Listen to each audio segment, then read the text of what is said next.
Good evening. We begin with several developments in the case of the Dallas Ebola patient named Thomas Duncan. He is in critical condition and has been receiving an experimental drug, getting that since Saturday. So far, not a single person of the 48 people being monitored has shown any symptoms. Decontamination crews finished cleaning out the Northeast Dallas apartment where Duncan stayed before he was admitted to the hospital.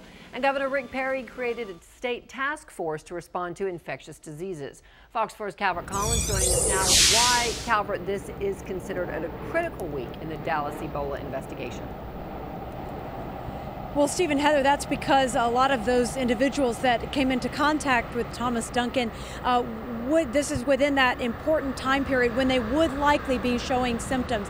They're being monitored for 3 weeks. But Governor Perry made a point to say that there is no Ebola outbreak. There is just one patient. As you mentioned, Thomas Duncan is still in critical condition, got that experimental drug over the weekend, but the hospital is not telling us how he is responding to it.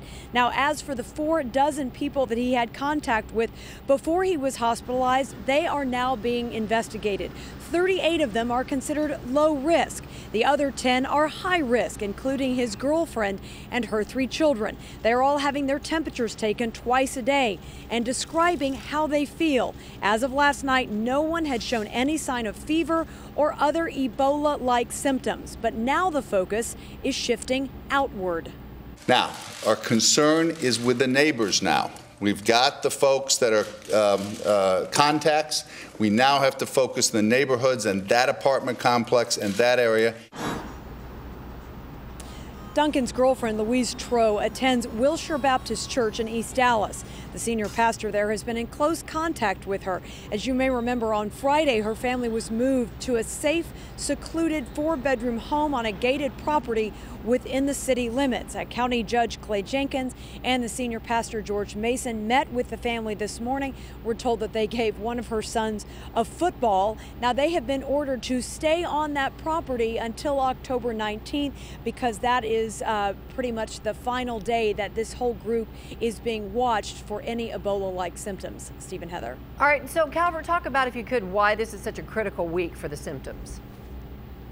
Yeah, I kind of touched on that a little bit ago, but the doctors have told us that really the first signs of symptoms normally show within the first 4 days after exposure, but really it's within an 8 to 10 day period. And so the last time that anyone would have been in contact with Thomas Duncan was actually 8 days ago. He was taken to the hospital at the end of September, a week ago Sunday. So this really today, tomorrow, Wednesday, through the rest of the week.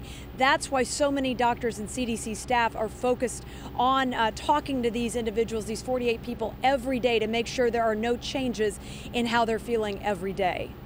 Gotcha. All right. Calvert Collins, live tonight. Thank you.